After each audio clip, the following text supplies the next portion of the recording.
Going to the country, we're gonna eat a lot of peaches. Going to the country, we're gonna eat a lot of peaches. Welcome back, Internet. Perfect Faraday. I'm your host, Jeremiah. Across from me here is George Merchant. Howdy, howdy. Welcome back, everybody. Welcome back. What are we talking about today, Jer? Plants. Plants. I'm more interested in that. We're gonna talk about food. But first, I gotta ask you a question, or I gotta tell you something. Oh no. Did you know it's highly inappropriate for you or I to tell dad jokes, being that we don't have any kids? But, dude, we're both uncles, man. It's a real faux pas.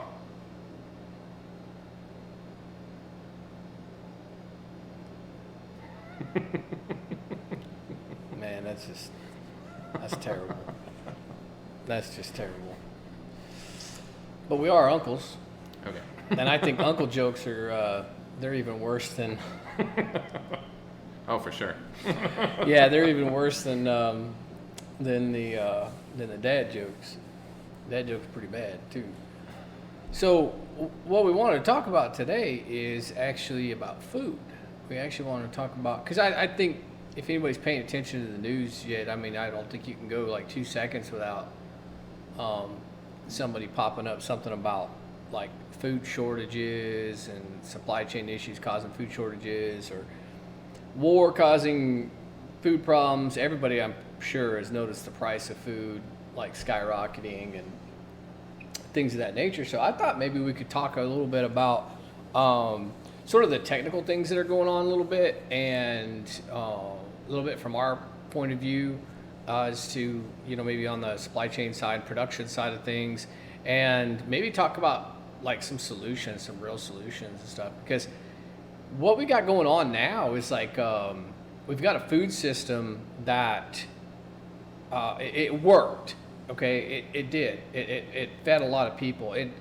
And when I say that, you kind of have to look at it more on a global scale. But like if we're just looking at the U.S. though, if we're just looking at ours, we've overproduced quite a bit for quite a long time, and we've exported quite a bit of grains and food to other countries, which isn't a bad thing. Growing more than you need isn't a bad thing, and it's allowed populations to grow. More people means more innovation and more discovery, and I am not one of those people that believe that less people is good for the planet. I think that is that's anti-life, that's anti-human. I find that to be dark and vile and nihilistic. I grew up very, very poor. I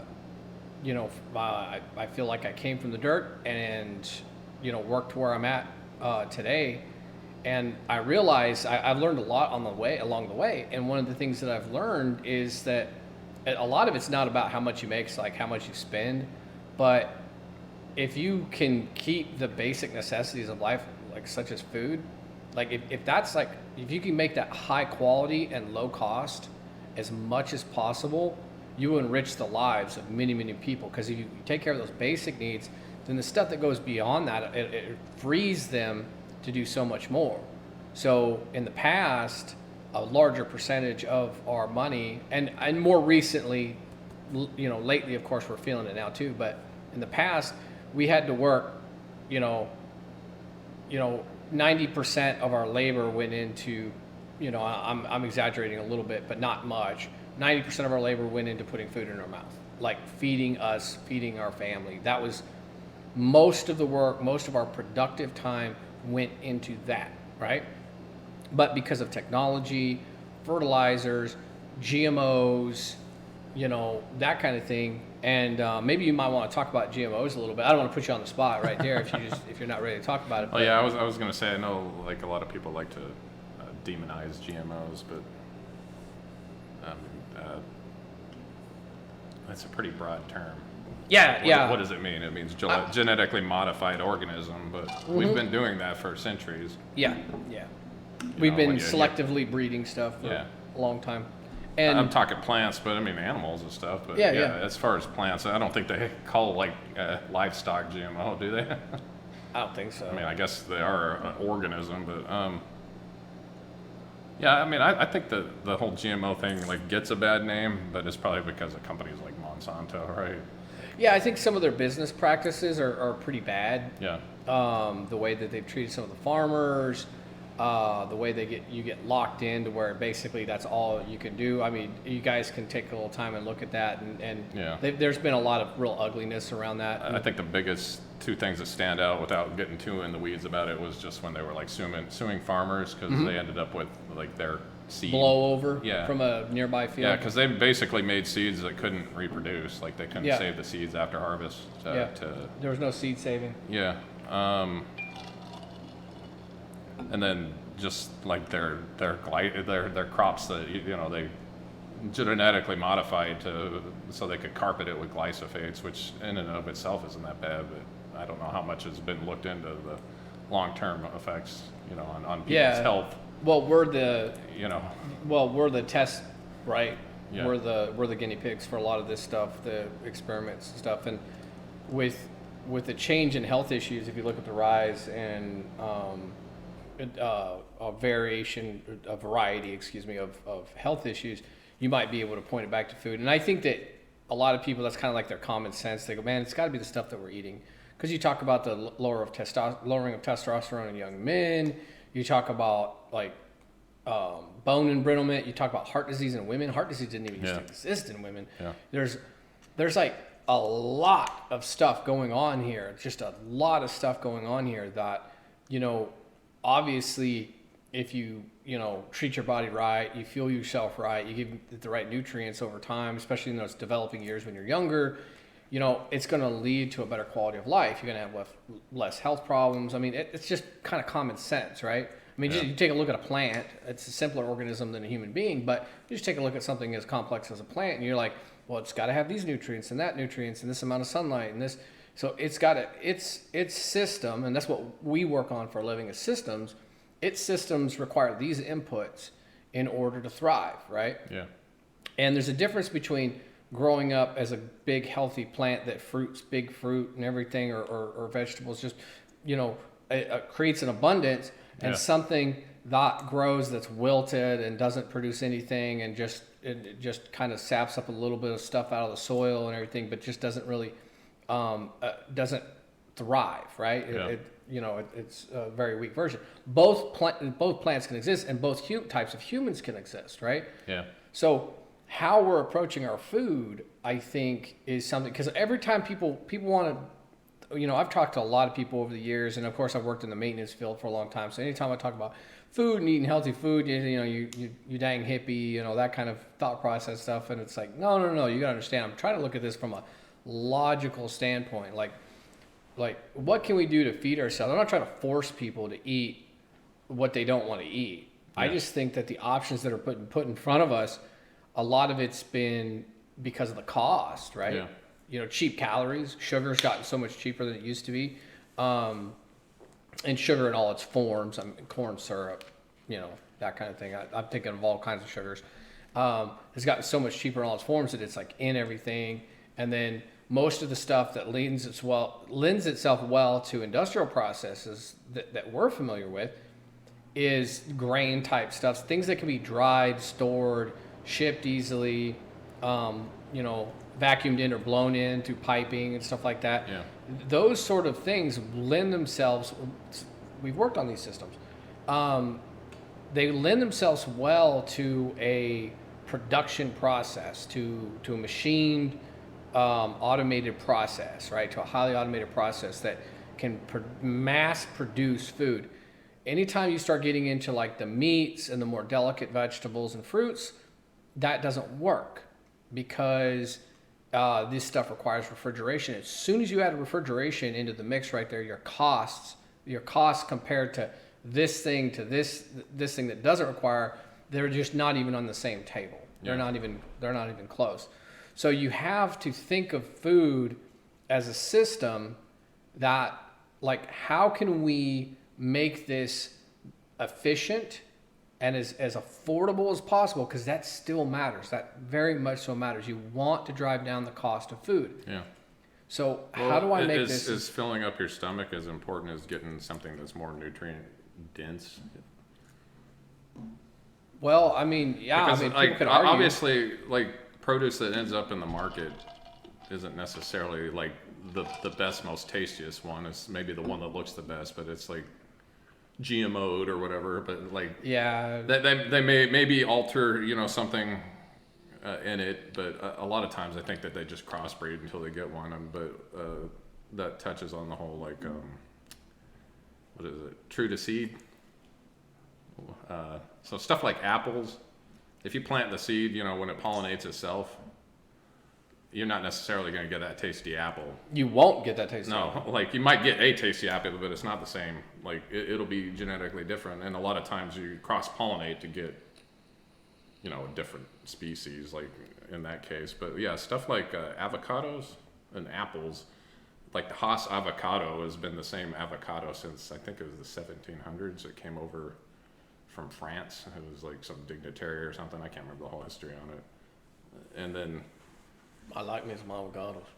apples, I mean, there's quite a few. There's like 3 to 5 apples like in most grocery stores, and they're pretty similar. If nothing else, they graft, Yeah. like a healthy plant or whatever. Yeah. It's not necessarily something nefarious like, genetically engineered, produce. Yeah. Although there is some of that. And I got into a really interesting conversation with a buddy of mine. I was in a plant I was working at, and a guy I really, really respect. And he was from India. He was born in India, and he's a United States citizen now. He's been a U.S. citizen for over 20 years now. And older gentleman, I'll try to be nice. And he was talking to me, and I was like, man, you got to be really careful about those GMOs and stuff like that. And he goes, whoa. He's like, you got to understand, you can't be so quick to demonize something. There's a nuance to it. He goes, those GMOs saved millions of people's lives in my country, you know what I mean, from where I was born.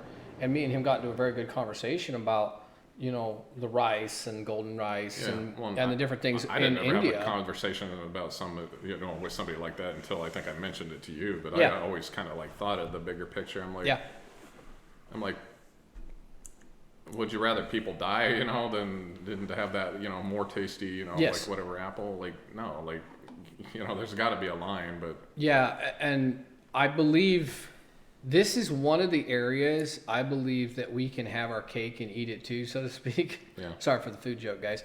But I really do believe that because not in every single instance, and I think it'll take time to work it all out. But there are just there's kind of a revolution going on in food right now, and I wish it happened a decade ago, but we are where we are, and people are starting to take a look at these systems and saying, wait a minute, like we can do this better. But we've always been kind of doing this with food, right? It's just that we kind of build off of our old knowledge instead of sort of thinking outside the box. So for however long we've been on this planet and started agriculture, we've been tilling the soil, right? We've been planting seeds, and then we figured out it's easier to tie, we made tilling tools, and we're like, okay, it's a lot easier if we tie this to a mule, and then we use mules, and then we use motorized tractors, and then we used even bigger tractors, and we use even larger plots of land. And the economies of scale has helped to bring down the food prices and feed just billions of people around the planet, and allowed for the population growth that we've had and the furtherment of humanity, and allowed for us to just achieve the things that we've achieved, because so much more of our time is freed up. Instead of working so hard just to put food in our mouth, we are now able to explore, like me and you, we do programming, we build machines, we repair machines, we integrate them together, and we work on automation that then makes this other thing more productive, so people can afford a higher quality of life, like electronics and furniture and niceties in their house and home. That in the past would have been outside. All these things would have been like handcrafted things that there's no way they could afford. I mean, the common man, what do you think, you're going to be able to afford everything handcrafted in your house? No, it's not going to. You spend a lifetime trying to earn the money to do that, and you don't live in a vacuum. It's the whole system. It affects the entire system. So we have to take a look at these systems and say, okay, how do I do this? Well, there's been people that have been really working hard, and it's really interesting stuff on hydroponic systems and aeroponic systems and very large scale. Is it Norway? Someplace in Europe, I believe it's Norway. It's one of the colder countries. Provides like a huge portion, like the largest portion anywhere in Europe of fresh produce, and it's because they're growing it all indoors. They don't have to use pesticides. They don't have to use fertilizers. They do have to use nutrients. So I'm like, well, technically you're kind of using a fertilizer, but you're using a nutrient solution or whatever. And they've discovered that they use like, depending on the crop, 70 to 90% less water than they would if they used it in the soil.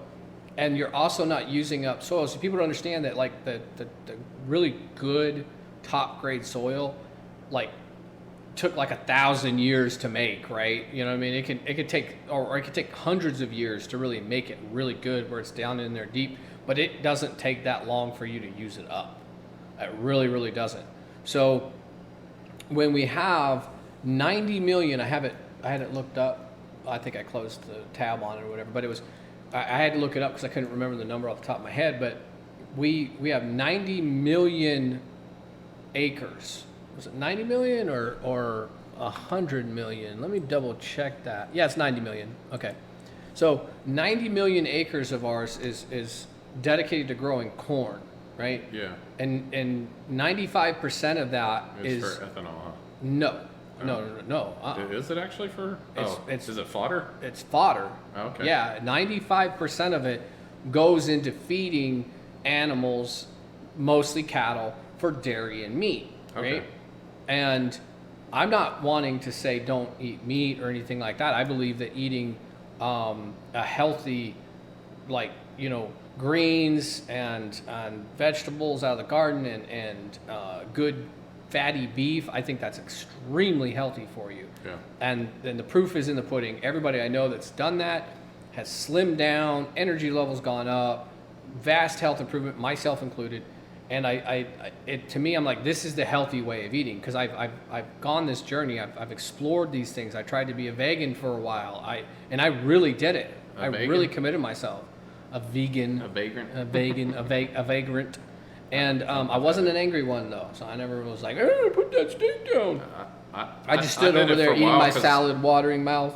I did it for a while because I had a hard time processing certain meats, but I started taking some different fiber things, and it seems to be helping out. So fiber's kind of an important thing in diets that we miss. Yeah. So when I talk about but the right kind of fiber too. Yeah. So you got the stuff out of the garden, right? You got the healthy plants out of the garden, and then you got your meat. So you got your fibers, you got your micronutrients, you got your macronutrients.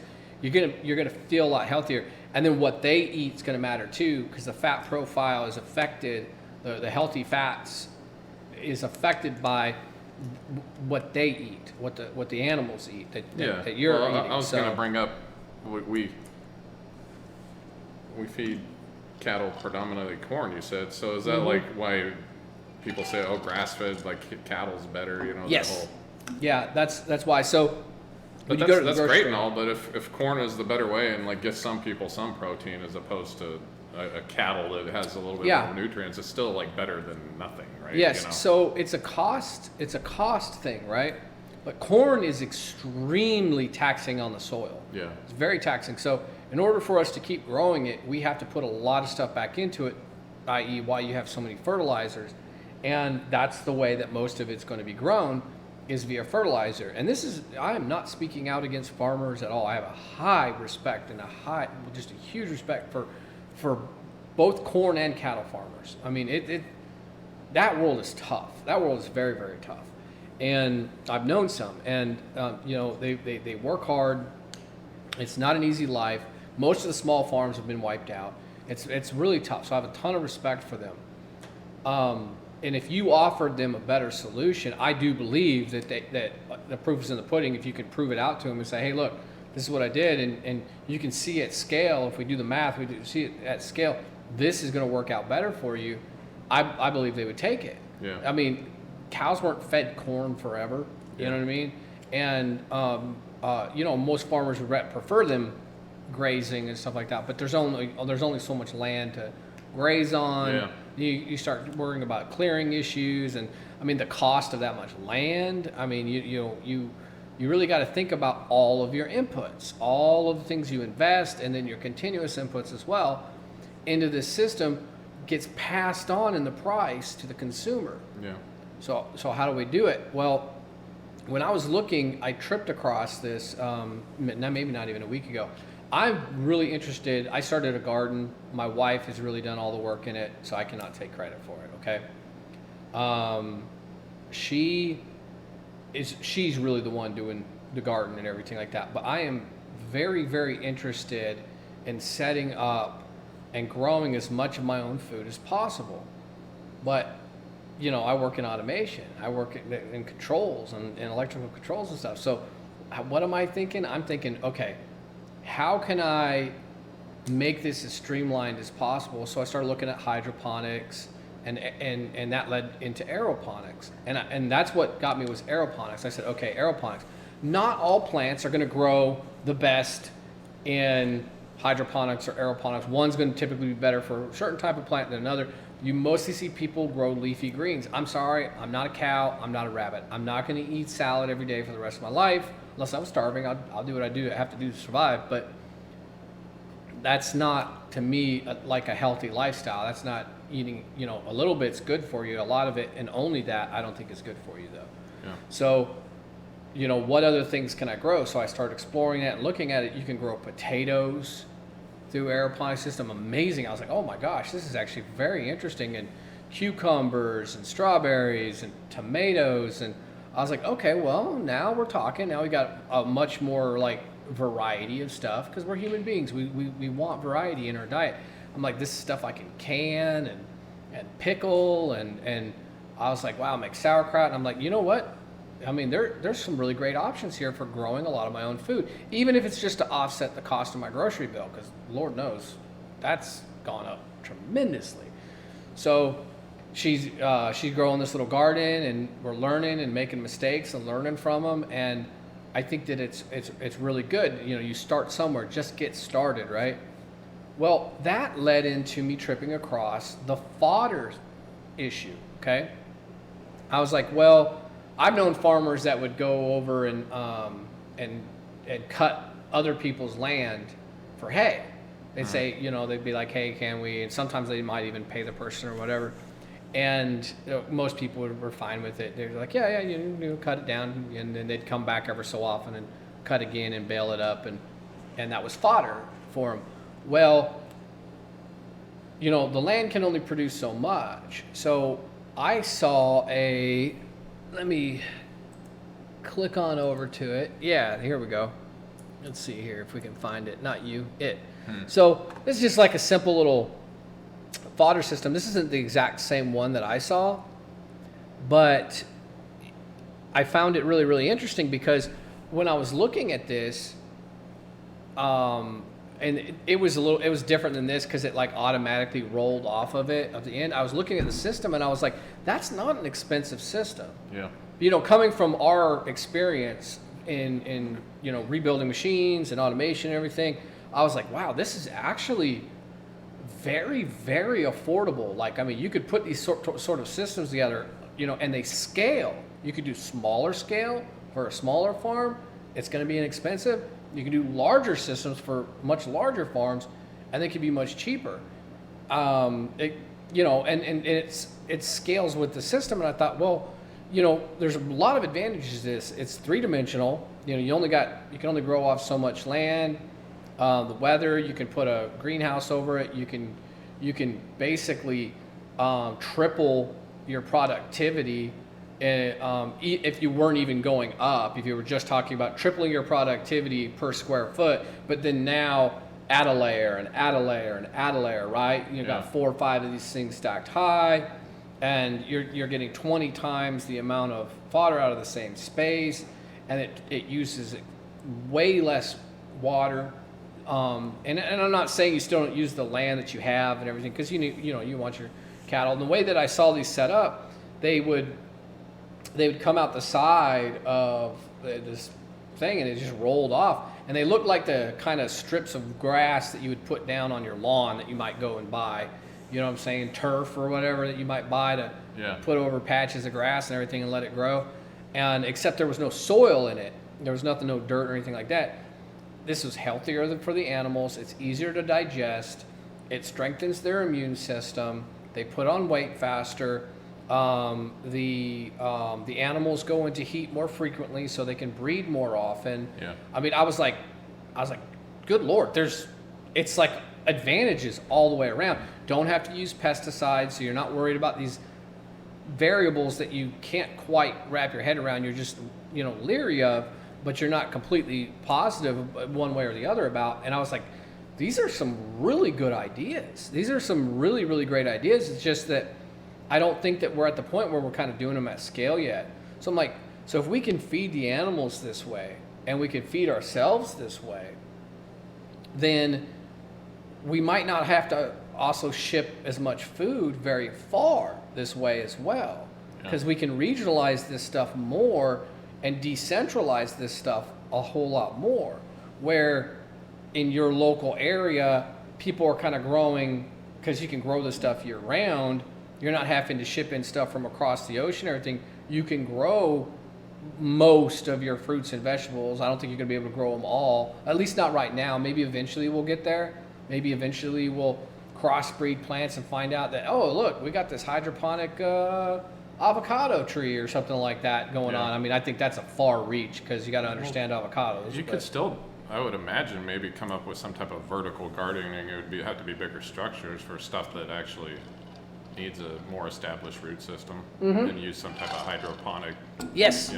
You're absolutely but right. have like a more soil or whatever. Yeah. What they do is they use a they're like, there's like they little balls. They look like stone balls that have a lot of little holes. They're very porous, so they hold nutrients and water in them and stuff. And it gives it more of a structure for the plants that require more physical structure to hold themselves up and things of that nature. So yes, and I believe that we can get there. I really do, because I would love to know that, like, that our food system is never really in any threat, right? Yeah.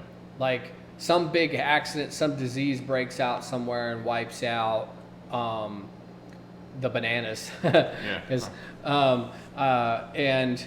And this other part of our country or the world or whatever is able to take up the slack and say, hey, look, no, we got you this year and over the next couple of years until you can get your system back up and running again, because this thing got wiped out or whatever. But these systems are also very disease resistant when placed indoors, especially.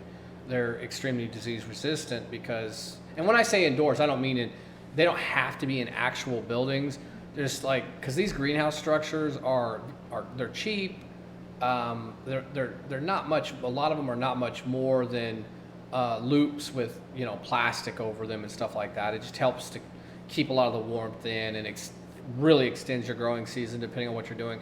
Now, if you are wanting to heat it, that is an option too. But I just don't see that burning a bunch of propane or natural gas or anything to heat these things, unless absolutely necessary, maybe in an emergency, is a very good idea of energy input, right? Because you want to keep that cost down, right? You got to think of all your inputs. So, But I mentioned something about bananas, and I think me and you have had this conversation more than once about bananas. Yeah.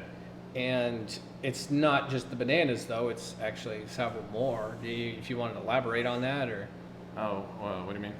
I'm talking about the lack of variety in our plants, the danger to us from that. Yeah.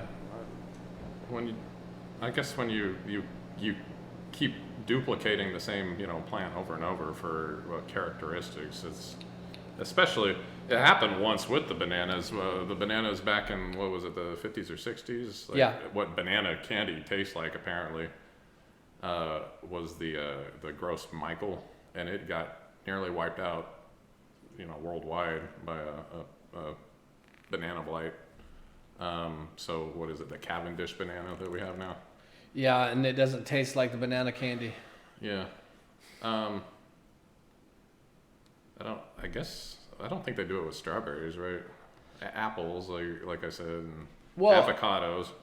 I don't know that the avocados have ever been threatened by any type of disease, but I haven't dug that much into it. But I want to touch on, like, in knowing that or whatever, like, you've heard of CRISPR, right? You know, the gene editing thing that literally is genetically Well, modified. explain to the audience. Yeah, it's Cas9. Like, they're able to, like, go through and, like, pick out a sequence that they could figure out, like, what part of, you know, like a plant's thing might be, you know, susceptible to a virus. I guess they've actually injected parts of certain viruses in plants, and people.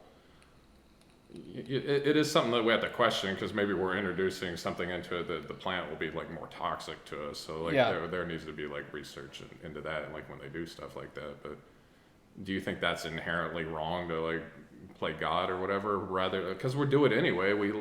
It just is a shortcut, I guess, as long as we're doing it ethically, right? Because we do that anyway when we crossbreed to try to get something. But if we could just, like, say, oh, if we change this and this or whatever, we could have, like, a nutrient dish or nutrient rich, you know, new plant or whatever. Yeah. You know? Yeah. Like, you could create, like, a whole new lettuce that tastes like beef or something like that. Yeah. You know what I mean? Yeah. Just like, and has, like, banana's a good one. I mean, I just found out recently, I think that I have a potassium deficiency because I don't eat a whole lot of bananas. So I started taking this it's a resistant starch or whatever. Yeah. It's made out of green bananas, and I felt like a bunch better.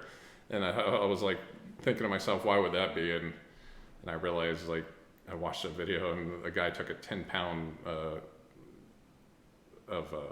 I guess bushel, is that what you call them? You know, of, like, fruit.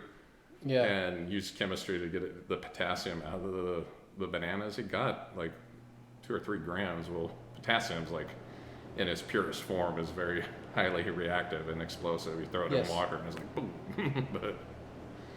but yeah, bananas are a pretty good source of potassium. Yeah, well, those trace elements are important, and I Yeah. think that if when we're messing with this, and I think this is something we need to think about with these systems going forward too, because like in hydroponics and aeroponics, are they missing something from the soil from not being in soil? See, it's like possible. we gotta be thinking about Well, that. we got to be a little bit scientific with this, Yeah, you know. yeah, I think that we got to be logical about it and not sound like a just a bunch of hippie Yeah, dippy. but I guess it's better to be deficient in something and alive than not. But, like, I'll agree ultimately- with that. Yeah. Yeah. It's better to be alive than dead. So I would say that it's gotten us this far. Our food systems have gotten us this far, and I'm not down on. I think that some of it's been amazing. I think that a lot of what we've done has been amazing, even with the research into the genetic codes of things and manipulation of that, because we really have been doing that at very large scale for a long time through crossbreeding and selective breeding and stuff. Yeah. It's just that we're able to dig a little bit deeper now. We're able to get down into the genome and mess with stuff at a different level. So there's a danger there. I think there's a danger there, and I think that we should be careful about what we're doing. I think it's probably more important to be careful that we don't create something that turns into some plant that just can't be stopped, right? Like the kudzu that's all over the South now or whatever. Yeah, exactly. Like you don't can want make some highly evasive thing. that wipes just out takes everything. over and chokes out everything else, Right, right? so, So yeah, we got to be careful about that. So I think that part of it, I think, is pretty important. But if we can breed better plants, like say, that grow better in, say, like a hydroponic or aeroponic type Yeah. system or something like that, where you can grow them year round, you might say to yourself, you might go, you know what? If I can produce on 1 acre what took me 20 acres to produce before, it gives me less space that I even have to watch and worry about. But I can produce this much. I can produce it year round. I can produce a fresh that doesn't have to be ripened along the way or sprayed with the gas to ripen it or anything like that. It could be picked fresh, and the difference is monumental between something that's vine ripened or ripened on the plant and something that has to ripen on the shelf. It's immensely different in flavor and fiber and just its fullness, period. My wife had some cucumbers I recently ate from the garden, and I was like, these are the best cucumbers I've ever tasted. Yeah. And I really think that we do need to take these things into consideration when we're designing our systems, and we got to think about like the healthiness of the food that we're putting in our body a whole lot more. Yeah. And I know everybody, I mean, I'm okay with junk food. I'm okay with people enjoying a little bit of junk food here and there, but it's just like, it's a treat. I mean, like candy or whatever, it's a treat. Don't treat it like food. It's not food. It's an addictive substance that, you know, you get a sweet tooth and you're like, I want to eat a little something or whatever, and you enjoy yourself or whatever. And that's okay. It's okay. But I'm thinking on the bigger picture here is what we put in our bodies every day. You know, how is that healthy? And I'm talking about the whole system. I'm talking about the fruits and the vegetables and the meats and everything. Kind of rethinking this and getting a new vision for this and moving forward and spreading the information. You know what I mean? Making that information available to as many farmers and the agricultural side as possible, and saying, hey, look, man, we got a better way, dude. Like, you're not going to have to buy, like, you know, feed corn anymore. You're not going to have to, you know, buy feed corn anymore, man. We put this silage system in, or the, you know, and all it does, all you got to do is you come in here and make sure everything's working, and we have a few sensors in here and stuff like that. It just does it, and all it does is sit there and just plops out this huge amount of healthy feed for your animals, and you're going to be spending a whole lot less on the vet bills as well. And it's you know, it's better for you, it's better for the environment, and you're going to get a lot more productivity this way. And then you're not spending that money on the corn side to do that.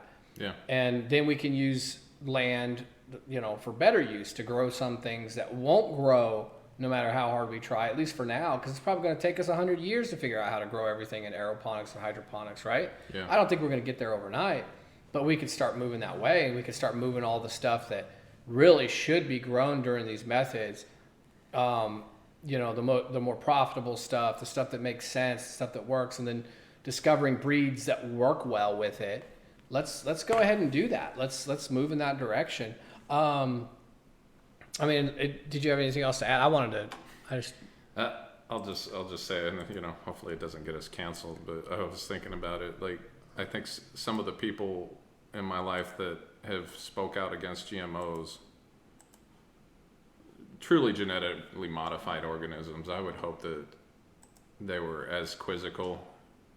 Again, I'm going to say, you know, you need to speak to your doctor about the efficacy of the vaccine, but the vaccine that we just recently got was genetically modified with Cas9 and CRISPR, and I haven't heard a whole lot of people talk about that. Maybe they don't want to get canceled or whatever, but it's the same stuff that the evil GMOs are using, you know. Yeah. And I'm not saying don't get the vaccine. I'm just saying, like, if you want to, like, say this is good and not, like, question it, you know, look into the same thing, you know, for the foods, and not, you know, be like, oh no, they're absolutely bad, is all I'm saying. Let's not paint everything with a broad brush, yeah, right? Exactly. I mean, I think that's what it comes down to. There's nuance to these things. There's technical differences. One plant can be poisonous, another plant can't. But I showed a picture. Here we go. There we go. So this is just one of the farms that were, well, that's a picture of a different one, but this is a website I found real fast that had a picture of some of the vertical farms. Yeah, that's some of the common ones I've seen. Yeah, that's probably just some like stock footage or whatever. But I've seen a whole bunch of these, and my whole point to kind of showing that to everybody is I think that they're pretty neat, and it gives you kind of an idea. It helps you visualize. Let's go ahead. It helps you visualize and see that, okay, because you're like, okay, I would have to lay this down on the ground, and you're like, oh, wait a minute, no, there's no way I could produce as much as that's producing in that same footage. There's just no way. Yeah. And then consider that I'm going to use, like in an aeroponics system, I'm going to use 95% less water than, and I'm sure it varies from plant to plant, but those are the numbers that I've been given and I've read. 95% less water to it, and I'm like, okay, now we're talking, and you know, you can really you know, choose your harvesting time differently, and you can kind of pick through. One of the largest cucumber producers uses a hydroponic system, and they go through on lifts that they have to go up real high in the air to be able to pick them and stuff, because they go through and they actually trim off some, and they have to go through several times, like 4 or 5 times, trimming them off at different times just to get more and more and more, because they come out at different times, and they're just producing this massive amount of food. I think it doesn't matter what time they come out. You can keep the cucumbers. Now, if you pickle them, I'll tear them up, but I like them. Cucumbers taste funny to me, and I think it's a genetic trait that was passed down to me because my dad doesn't like cantaloupes, and they're in the same genus or whatever. Maybe. Yeah, I just think it's some. Or maybe you and your dad just don't have taste. No. I love cantaloupes though. So, but I just always thought I was crazy, and I probably still am. But like, I finally was talking to somebody about what a cucumber tasted to me. It just tastes like this horrible chemically taste or whatever. Yeah. They were like, "Oh, it's so smooth, like it's just a refreshing taste." I'm like, "That's not how I taste it." Yeah. But I haven't done enough research or talked to anybody that knew. But I think it ultimately comes down to cucumbers were bred to get it's cucurin. It's highly poisonous, in higher concentrations, but they bred it, to get it out of it. And I think maybe, possibly, I'm just more sensitive to that in it, because it's like a bitter taste, and bitter things when you eat them, tend to possibly be poisonous. That's how we've evolved, Yeah. Well, there's also if you go to gardening forums, they talk about how not to get bitter cucumbers. Yeah, that's the same person I was talking to about the thing. She did some research on the site, and she said when cucumbers are really stressed, she finally tasted one that tasted like that to her, like how I described it. Yeah, so you're just picking it up. Yeah, probably. But it's all the time. I mean, I've tried so many cucumbers. There's only been once or twice a fresh cucumber, even out of somebody's garden, didn't have that taste to me. It's just so weird. I love the fresh stuff, man. I think it's great. I think it's good for you. I think that's the way to go. And if we can do these things in different scales, small and large, a lot of us could grow our own food and be, offset our grocery bills that way. Our local smaller companies can help produce and provide, maybe for the local grocery stores and stuff like that, and farmers markets and at an affordable price, and anything where we can drive that cost of production down and increase productivity, because that's the world we live in, right? That's what we do. That's what our job is about. It's about automation. It's about increasing productivity and decreasing costs. That's what it's all about. That's how you end up raising the standard of living for so many people around the world. I thought automation was evil because it destroys jobs. Yeah, whatever. Yeah, people misunderstand that quite a bit, but we'll definitely get into that in another discussion sometime. But the one of the things I also wanted to point out, we're going to put a link in here to one of the fear stories that's going on right now. I do like this guy, but this is I hope I don't say his name, Roman Balmakov. I do like Epoch Times. I kind of like their news and the way that it works, because it's kind of more matter of fact. They're not trying to tell you how to think about stuff. But they were going into the global food shortages, and it kind of broke my heart, because I realized here in the United States, for everything we're feeling, for the price increases that we're feeling, it's highly unlikely that anybody in the U.S. will starve because of it. Yeah. It is highly likely, except on the other side of the world. When you're talking about sub-Saharan Africa, a huge portion of Africa actually, come to think of it, and some of the poorer countries, that on top of the supply chain issues, war, we're facing droughts, worst drought in 500 years in Europe.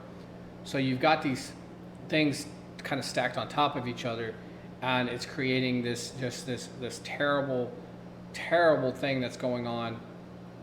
And this is human lives, this is human suffering, and it really kind of struck me, and I realized think outside yourself, think outside that, because these systems that use 95% less water, right?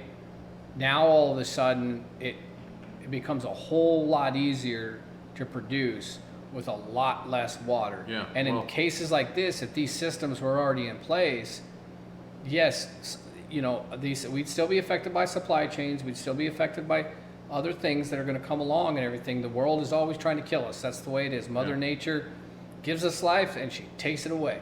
And I guess I didn't, or you didn't delve into how aeroponics work all that much, but like, how do they get the nutrients? Do they just put like fertilizer in the water and just like micro spray the roots? yeah, basically it's just nutrient solution. So yeah, it's a nutrient we solution. might find a solution in that would work in sub-Saharan Africa where they could just recycle the water or whatever, but like puts local soil in it or something. Well, no, they can actually make gets their on the own. roots. They can make their own nutrients. Okay. Yeah, I'm just saying, like, I don't know enough about it, but that's Yeah, I think like, that something I'm speculating. And I think that every country, every community in the world should be taking this approach to food security. They should be like, look, we need to feed our people first and foremost. And I'm talking about country level, state level, city and community and county level. Like, I believe that people need to start thinking this in terms of, food security, as far as like, okay, we can produce enough. Yeah, we import some stuff because we like that stuff, right? Yeah. Like, I'm going to buy some chocolate here and there, or I'll buy some avocados here and there and stuff like that because you just can't grow them here. But most of my food is, 95% of the food that I consume is right here, right? It's made here, it's grown here, it's raised here, however you're getting it. And I believe that that's extremely important. And you're supporting your local community. It's better for the local economy. You're talking about a system that I just can't see the downside to. I've looked at it, I've thought about it, I've studied it. It can't grow everything. We're not there yet. Eventually, maybe we will get there eventually. But to have to use, like, the more and more we move towards that efficiency, and these systems can be small scale. You can put an aeroponic system together for yourself for less than $250. Yeah. And you think about that and you're like, oh, well, $250 is not cheap. It's not nothing. But I'm like, dude, go buy gardening supplies right now. Go buy that dark gardening soil. Go see how quickly it takes to get to $250. They don't take no time at all. Yeah. And this system, you lay out $250 and then you spend almost nothing after that. Yeah. So that's the important part is that your cost is sort of up front, and then after that, you're just sort of producing the food. And it's like, look, for every bite I take out of my garden is a bite that I'm not taking out of the grocery store, right? Yeah. And if you can think of that, in your community at scale, you say, okay, if 90% of the food that my neighbors and me, right? We'll just do 100 people around. Is produced is basically almost free, right? Yeah. Then that's that much less of their productive time they have to work to feed themselves. That means that they can do other work. That frees them up for other work, or not just work, but how about just quality time with your family and friends and everything like that. So like, I see these homesteaders and everything, and I think it's an over romanticized idea when you see these people homesteaders. And I got a lot of respect for people that do it and really do it. It's a very over romanticized things, and I'm like, yeah, wait till you start owning like animals, like bigger animals. Wait until you have to go out there and your crop's been destroyed by a beetle or whatever, or some sort of blight or something like that, and you're like, oh my gosh, and you'll be reaching for that daggum Roundup bottle pretty quick in no time, especially if it means eating or not. Yeah. So I can understand why we are where we are. I get Roundup it. is glyphosate, by the way. Yeah, glyphosate, yeah. Which I mentioned earlier. Yeah, and I understand that. So I'm not trying to demonize everything. So I was like, dude, it fed people. But there are better ways. And that's not going to happen overnight. But the more of us that kind of get into this, and the more of us that talk amongst each other, the internet's been a wonderful way in communicating now for people, and also a curse as well. Don't go on Twitter. You get on forums with other people, talk to other people, see what's worked for them. So people might brag and show pictures like, man, look at these tomatoes I grew out of this aeroponic system, or dude, I was having trouble getting my strawberries to grow, and then I did this, and it boom took care of it. And different regions are going to be different and stuff. I would think if you have an abundance, maybe like sell it or something. Because I was thinking of a system where if a lot more people were doing that, the people that weren't able to, or that had other duties or whatever. Yeah, and it would make it cheaper. Well, I'm thinking if they go to the grocery store, supply and demand, less of a demand, at the grocery store, like would Yeah. raise the prices, for certain things, wouldn't it? No, think prices so? plummet. Nah, prices plummet when the demand continues to go down to a point. When the demand continues to go down like that on a lot of that stuff, the prices plummet, or the grocery store just I don't stops know. carrying I guess it would it. never get to the point where it went up again. Because you got to understand, food I competes. know, like in technology stuff I've followed in the past, like when it's more like when you stop automating it or whatever, when it's not as such a demand, like it drops below a certain demand, like it's just not even worth it for them to keep making it or No. keep putting it on the shelf, Because the inputs cost too much. So that's where you end up spending more. I mean, I guess, well, I don't know, the current thing, the current way things are is really hard to, judge by. But it's funny that some electronics now are like going up in that, but I don't think it's because of the demand as much as the supply. No, I think it's the supply constrictions versus the demand. Yeah. Because I think the demand went down, but I think the supply went down faster. Yeah. Is what that is. But I believe that we can really like do something good here, but it's going to take time. I think it's going to take people time. I mean, there's things I got to figure out about it. When I'm working through these things, I'm thinking about, okay, what do I want to do? How do I want to build it? How big do I want to build it? Because it's not a big thing for me. I can program things and work in automation and create an inexpensive pump system that comes on and off a certain amount of time pretty reliably, and I can put some sensors in there to let me know if there's a failure, and that doesn't cost. That's not going to cost George a whole lot, and it's not that tough for a guy like me to do. And it's just, and the systems aren't super complicated, but for a lot of people, it's going to be intimidating because they're going to be like, oh, it's a little bit different because there's like this pump and there's electricity involved, there's electrical stuff involved or whatever. Yeah. So they might think, okay, this is going to be more complicated or complex, but it's not that much more complicated. There's just a few moving parts to it. Once you grow comfortable with things like this, then it becomes a lot easier to do. And I'm encouraging more and more people, figure out how you can grow your own food, raise some chickens, get your own eggs, figure out how you can become secure in from the ravages of inflation so much. Like try to get yourself bulwarked against that inflation, because the less things that you have to purchase that way, the more expendable income you have, and it doesn't hurt you as much when the prices, there's all going to be something you got to buy. So inflation's always going to affect you.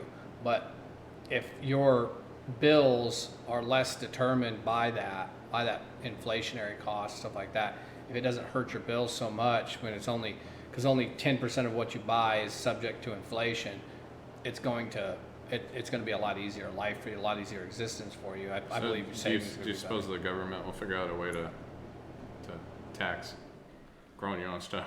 Oh, of course. I mean, I'm sure that if they felt like it was threatened or something like that or whatever, they try to do something. I feel like the pushback on that would probably make it fail. I was just trying to be funny with that.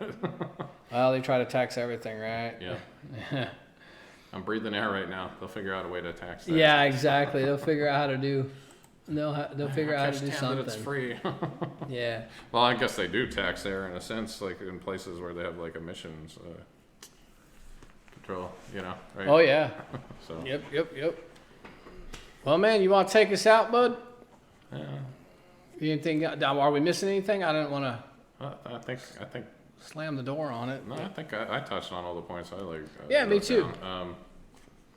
If you like what we said, like, subscribe, give us a comment, tell us where we were wrong, tell us what you liked. I think I said share the link. Subscribe. Yeah. As always, I ask you to think for yourself on anything important, and we just try to stress that a lot. I mean, we try to do that ourselves, so try not to just be blind followers of anything. But don't necessarily question everything. Just do your own due diligence, and I don't know. That's all I got. Thank y'all for stopping by. Thank you again for stopping in. Like you said, please like and subscribe. Appreciate it. You guys take care. You have a great weekend.